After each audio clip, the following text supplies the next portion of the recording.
to Conspiracy, Celebrity, and Autopsies with me, your Conspirachost, the Conspiracy Lady. You bought the ticket, now you're taking the ride. First, disclaimer and a trigger warning. In Conspiracy Land on this ride, we will be discussing some very heavy and detailed things. We are going to be discussing child sex abuse, child sex trafficking, domestic violence, murder, homicide, drug addiction, sex, rock and roll. And if those are things that are not your scene, then your bus stop unfortunately ends here. Also, if you are under the age of 16, this ride is not meant for you. So your stop ends now. Now, for the rest of you that bought the ticket and are taking the ride, let's go on into our first episode of Heather O'Rourke, child actress and beloved star of Poltergeist 1, 2, and 3. She was also known for being in the show Webster, Happy Days, and Dana. But Heather O'Rourke's life is much more than a conspiracy. A lot of folks seem to say that her life was cursed after being on Steven Spielberg's Poltergeist. You bought the ticket, let's take the ride in. Heather Michelle O'Rourke was born December 29th, 1975, in San Diego, California, to Kathleen and Michael O'Rourke. Her mother, Kathleen, was a part-time seamstress, and her father, Michael, was a full-time carpenter. Heather also had a sister, Tammy, who was 4 years older than her. Now, it's said that Tammy and Heather used to love singing and dancing together. Now, it's said that when Tammy started acting, Heather also wanted to get into acting. Heather had a one-time gig on Fantasy Island done in the early 80s, and then she never went back to it. Her sister, however, ended up being on a production for MGM called Pennies from Heaven. And Heather and her mother, Kathleen, would go with her. And every day the girls would sit together and they were sitting at the MGM lunch table, waiting for her mom and sister to come back with lunch. They were sitting there alone, 4 years old, just waiting on her family. Before her family could come back, a man approached her and said, "Hey, my name's Steven. Would I be able to speak with you?" And she, as smart as a tack, looked at him and said, "No, I'm not allowed to talk to strangers," and continued to sit there, facing forward, not even looking at him, completely ignoring him. Her mother and sister, within minutes, came back, realized who it was, realized that it was Steven Spielberg, and the two started to speak. And he asked about Heather and asked about her acting and if she had been in anything. Mother told him she had been in Fantasy Island. That was it. Tammy was the one that was acting. Stephen then looked at Kathleen O'Rourke and told her that he would love to have Heather be in a production that he was working on. Little did anyone know that at the time, it is now known as Poltergeist. Heather was only 4 years old at this time. Spielberg heard that Heather was 4 and immediately decided against the idea, stating that she might be too young for what he was looking for, and walked away. But apparently Spielberg couldn't let go of the idea of Heather and how perfect of a role she was going to be for Carol Ann Freeling. The next day, he went back to the MGM lunchroom and started talking and getting to know them a little bit more. He sat and talked with Heather and talked with her family and asked and convinced Kathleen O'Rourke if he was able to do a Scream interview with her. Now, for those that don't know, a Scream interview is something that is done when you're going for a horror audition. So they want you to scream as loud as you can to see if you're going to become the next Danielle Harris or if you're going to become the next Scout Taylor Compton, or at that time, Jamie Lee Curtis. Heather agreed with her mother, went with her mother went with her. They went to the Scream test, and Heather was asked to scream multiple times. Heather screamed multiple times to the point that the windows rattled and gave Spielberg quite the scare. But upon the last time of being asked, Heather was becoming increasingly frustrated and didn't want to scream for Spielberg anymore. She didn't want to be part of this audition anymore. So she asked that she go home, to which Spielberg obliged, called her mother, and he knew that in that moment he had his Carol Ann Freeling. Now, from there, it's said that the production began in the spring of '81, and that originally the filming was supposed to take place sometime after Spielberg's critically acclaimed Close Encounters of the Third Kind. Now, for those that don't know, Close Encounters of the Third Kind was an alien movie that was released prior to E.T. and prior to anything else that you know now about alien movies.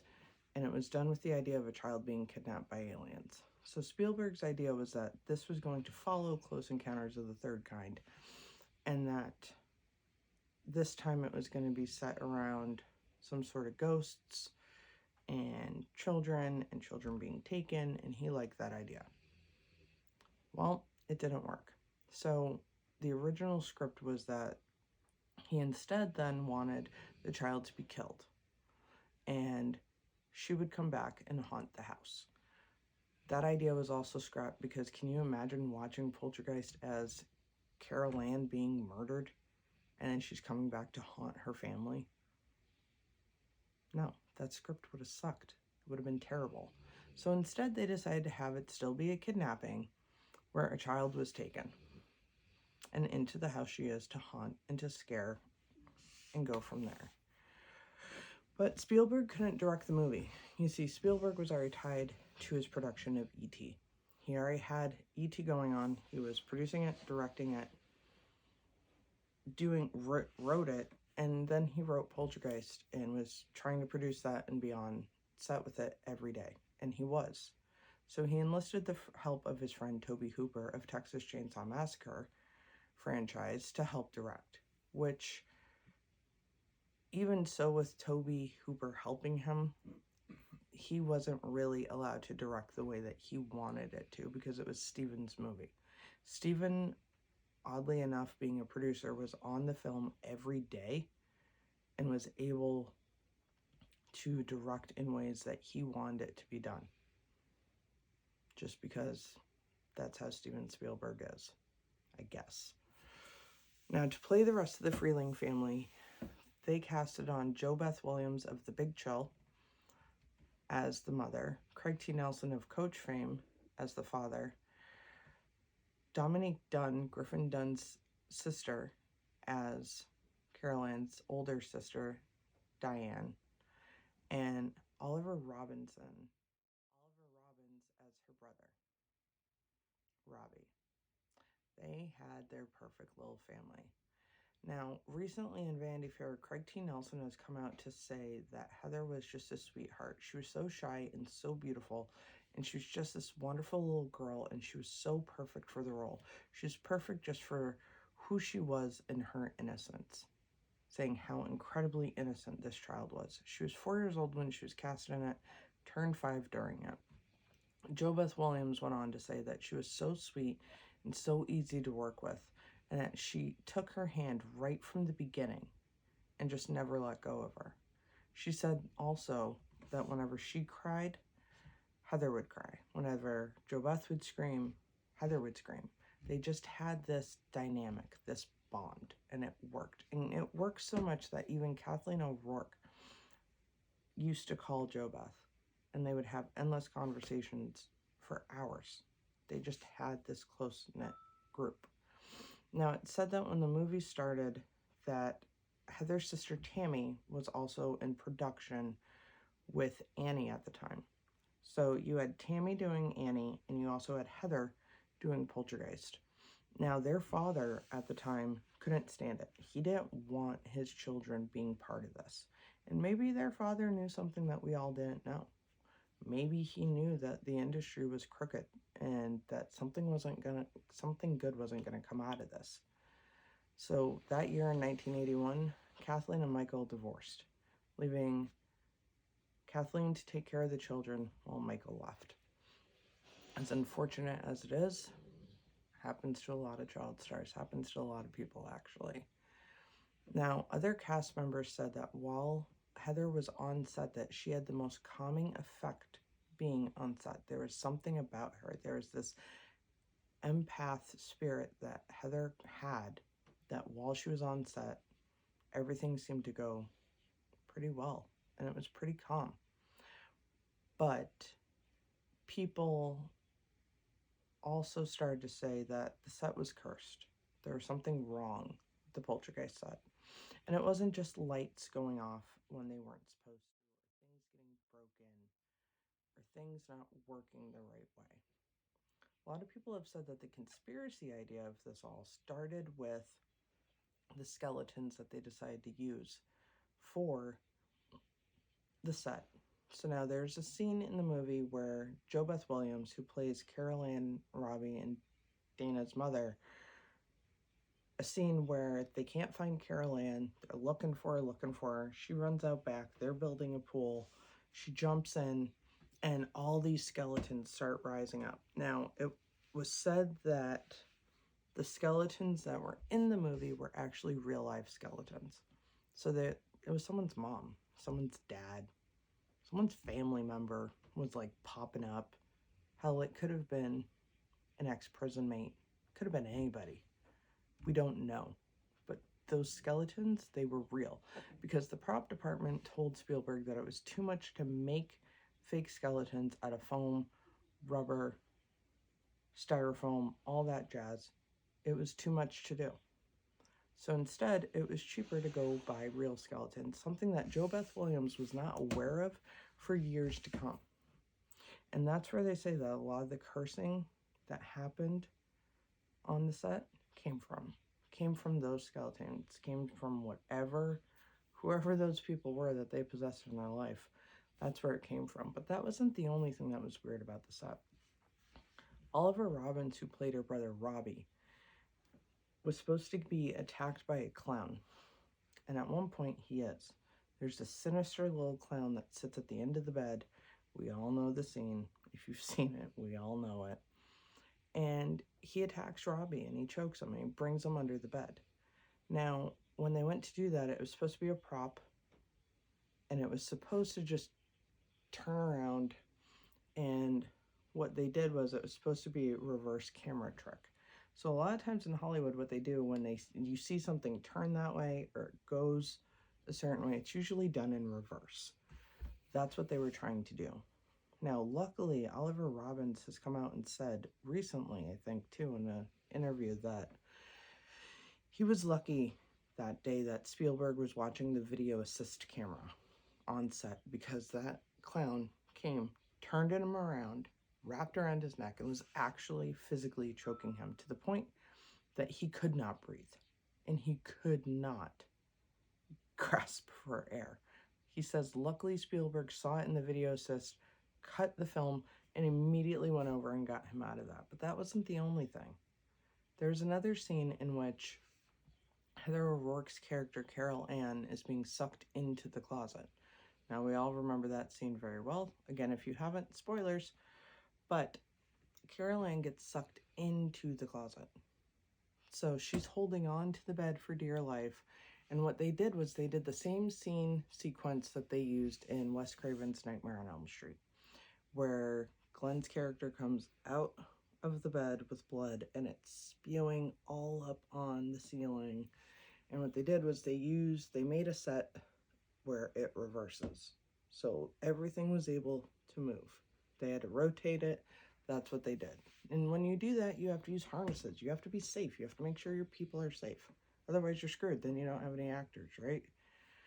They put little Heather O'Rourke in a harness with all these extreme fans blowing at her and had her redo the scene more than 5 times. She had to redo the scene over and over and over again until it was perfect for Spielberg, because he didn't want to use a dummy, he didn't want to use a doll, and he didn't want to use a stunt double wearing a wig because he said it was obvious and you'd be able to see it.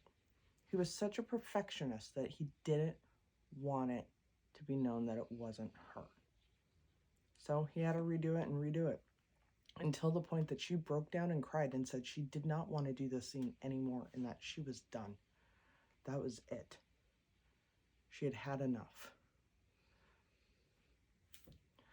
Ironically enough, Spielberg comforted her during this scene and they ended up using the doll anyway. Which, when you really watch it, unless you're slowing it down in like bit by bit by bit, by second by frame, it doesn't look that bad.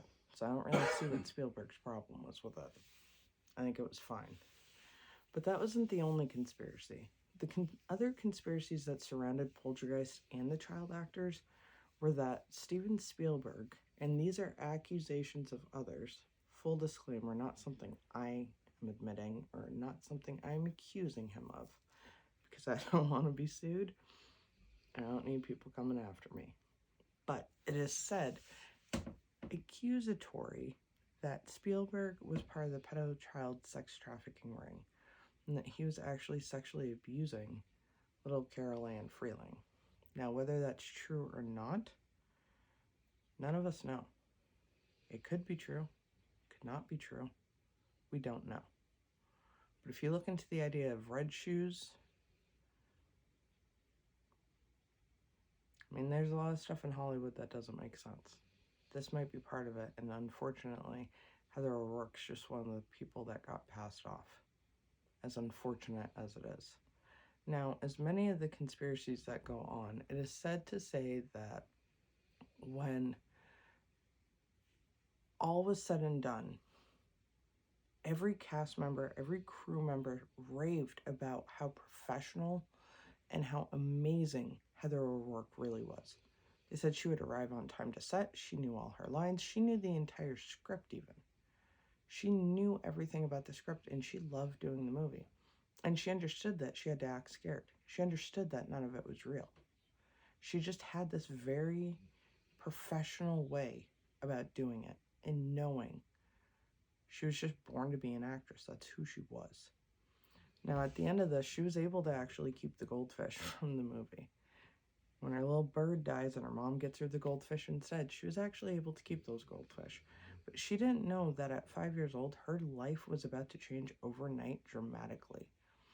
Poltergeist was released on June 4th, 1982, and it was a summer box office smash. It was the movie you wanted to go see. It was the movie your friends were talking about, and it's the one that you watch at your first sleepover with your friends when you're like, oh, you want to see a super scary movie? Let's watch Poltergeist. And everyone knew the line, they're here. There's not a more quotable moment in horror history. It's one of the best ones. You got this cute, adorable little girl sitting in front of her parents' TV with all this static and crazy chaos going on. And she just looks up at them and goes, they're here. It's scary. That movie did an amazing job, and it actually ended up making $121.7 million. Now, in that fall, Heather and her sister Tammy finished their productions. They finished working on Annie and finished Poltergeist. And her mom was working again, and they went back to having a new school year. They just went right back to what they were doing. Only this time, they moved into Anaheim. They moved into a mobile park home in Anaheim, California. And that's where they started their school. And it was actually really good because Heather was doing a show that had to be filmed over in Anaheim, over by Disneyland. And she got to basically walk to work every day. Now, Heather started school. She went right back. Heather was a normal kid. She just loved to act. So she's not on top of loving acting. She wanted to learn how to become a film director. She also loved baking. She loved Cabbage Patch Kids. She loved shopping, dressing up. She loved doing all of that. Heather was really a normal kid. Now, she starred in 82. She started doing Happy Days with Henry Winkler, which I know there's a big conspiracy surrounding Henry Winkler and Heather O'Rourke, but we're not going to talk about that one just because it's not really part of this, and what he says in his video is really short, and it's really weird, and it doesn't make sense. He says that, like, she killed herself, and that's not the fact. That's not truth. We are here to debunk conspiracy, talk about conspiracy, but we're not gonna go into all of it. Some of it's a little too much. His is a little too much, so we're not going there. But if you want to see the video down below, I will definitely link it below. You can watch it there. We're not going to get into Henry Winkler and his baloney. We're just not. But Heather started doing Webster. She started doing other shows and gaining more traction with that. Now, MGM wanted Poltergeist 2 to happen. So they did. They started production for Poltergeist 2. So MGM wanted to start Poltergeist 2, and they wanted to also start Poltergeist 3. They wanted to cash in on this very quickly. And that was something that was huge in the 80s that they did. As soon as they saw one movie do something great, it was great, made a shit ton of money, and then the very next day, let's work on the next script. Well, guess what? We're still doing that in Hollywood, aren't we? Yeah, we are. We just keep cashing in. Cash cow.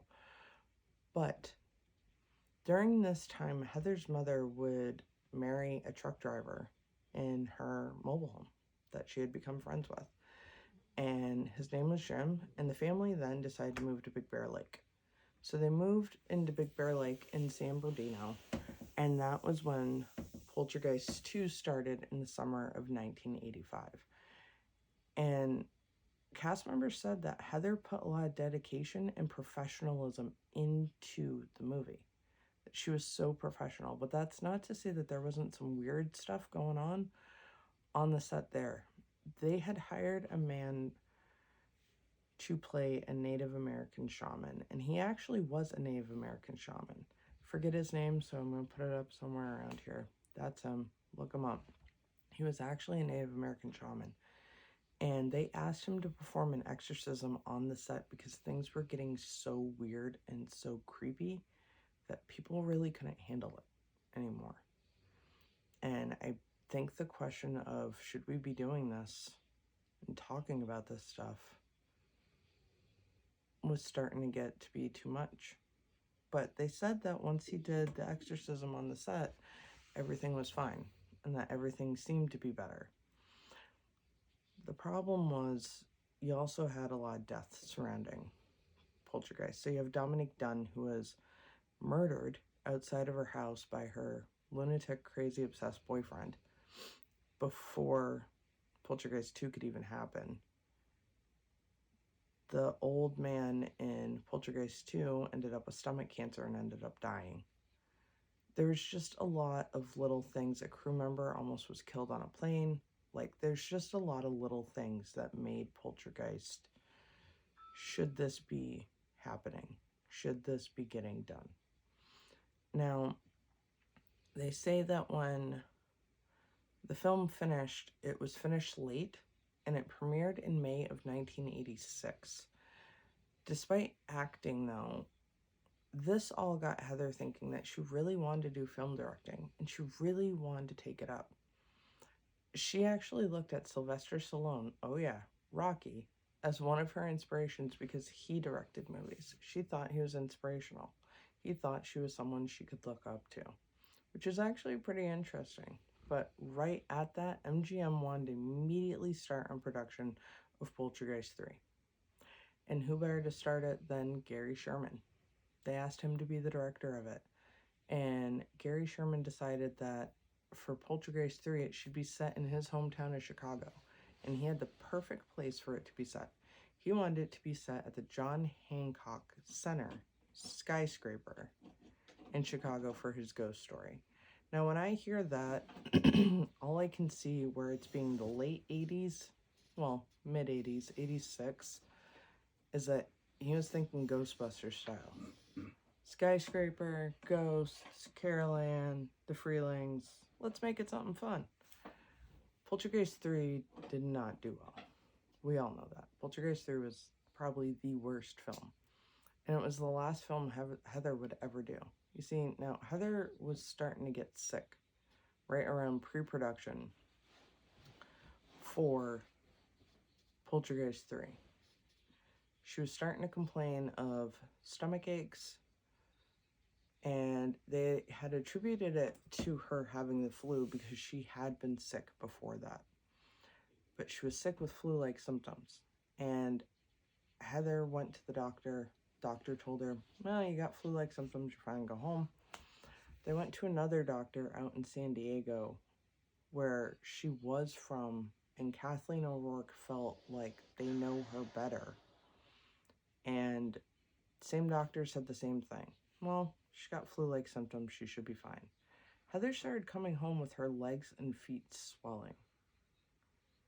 That was when Kathleen O'Rourke and her agent Heather's agent started to become really concerned. So they brought her back out to San Diego. They did some tests. They did some lab tests. They did imaging. They did all of that. She got the $1 million workup to figure out what was going on before she went. And they found out she had something called Giardia mess it up, so I'm going to write it out somewhere in here as well. Giardia lombolia, which is a parasite disease that is contracted. It's also known as beaver fever. And it's contracted from either contaminated water, contaminated food, or, and I hate to say this, anal sex and oral to anal sex. It can be contracted that way. Now, the weird thing with Giardia is that it can be cured on its own, and then it can also be cured if it's severe enough with antibiotics. So now Heather was given medication for this, and it seemed to go away, but she still wasn't feeling just right. So her mother brought her back to San Diego to those doctors that knew her. And they did imaging, they did CT scans, they did all the workup. And they found out that she had inflammation in her small intestine that was still there. So they figured and attributed it to Heather starting Crohn's disease. So they started giving her steroid injections, which caused the puffy face that you see now in Poltergeist 3, something that she was extremely self-conscious about and didn't really love having. In June of '87, her appearance appeared to be normal and the medication seemed to be working. To celebrate the ending of the filming, her mom and stepdad took her on a road trip from Chicago to Orlando to go down to Disney World, and then went back across the southeastern part of the United States before getting back to Cali in August. By that fall, Heather had started school and she decided she wanted to take a break from acting. So she did that, and she seemed to do fine during their school year. She became president of her 5th grade class. She was doing really well, and then out of the blue, by the end of January of '88, Heather got sick again.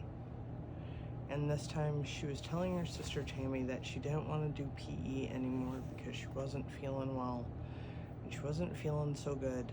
And then they just attributed it to her having her Crohn's disease, medication problems, and little to everyone's knowledge did they know that in February, Heather was going to get so sick that there was going to be no coming back from it. Around February 1st, February 2nd, Heather got sick again, and it was so bad that her mom tried to make her some toast in the morning, and Heather wasn't one to complain. She was one that would just, no, I'm fine, I'm really fine, and she would just push it. This time she pushed herself too far.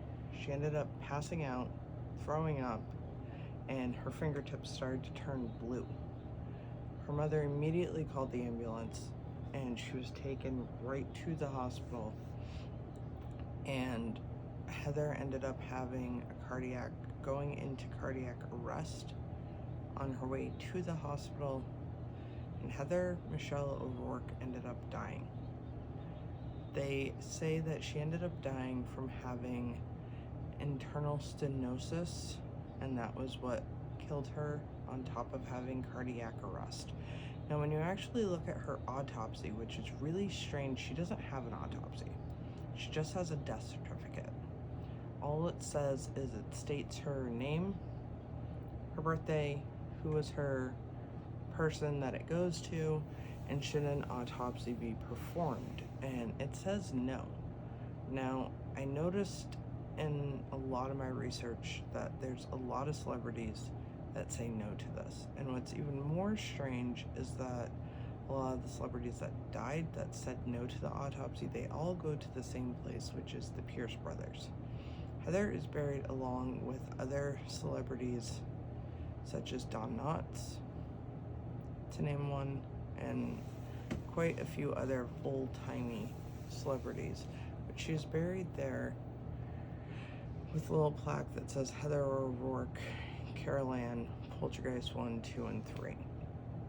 Now, there are some more conspiracies surrounding her death, stating that the Gardia Lombalia that she contracted was something that was given to her by Steven Spielberg himself.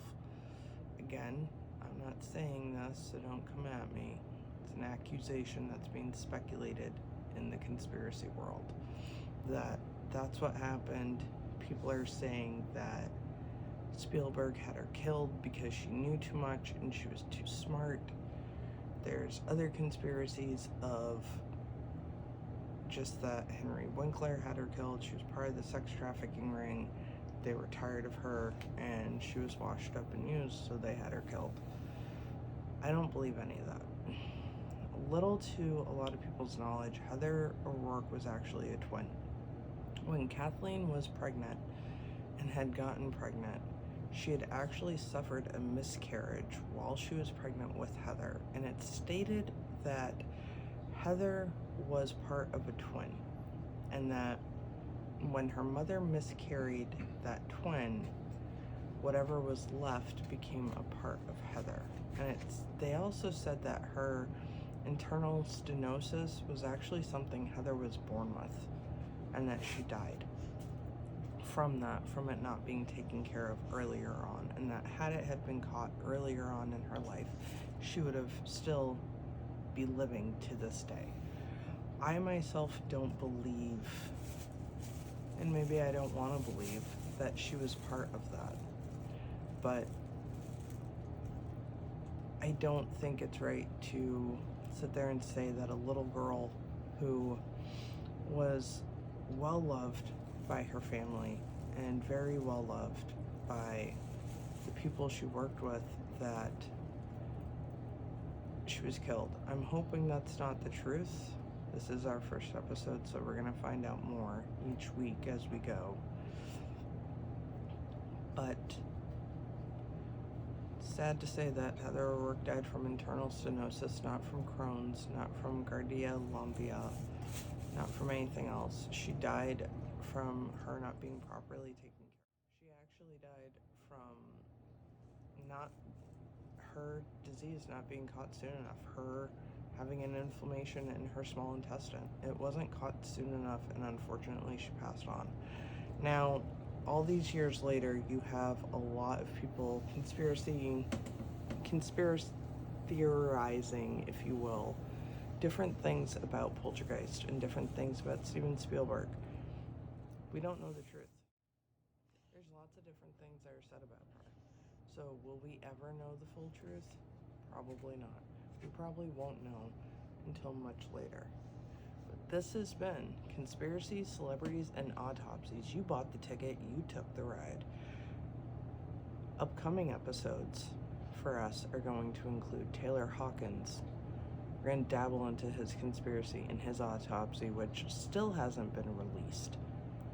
We're also going to dabble into the Warrens, Ed and Lorraine Warren of Conjuring fame. There's something to say about those two. Makes me wonder, though, how much of it was true. Christopher Reeves, John Bonham of Led Zeppelin, Aaron Carter, Lisa Marie Presley, Aaliyah.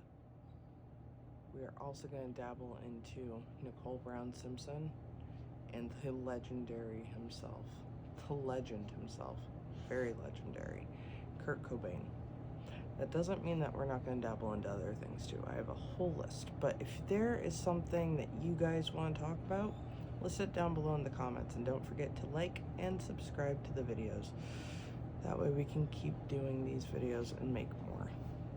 That's all I got. I'm your conspiracy lady signing off. Careful what you read, careful what you look into. You bought the ticket, you took the ride.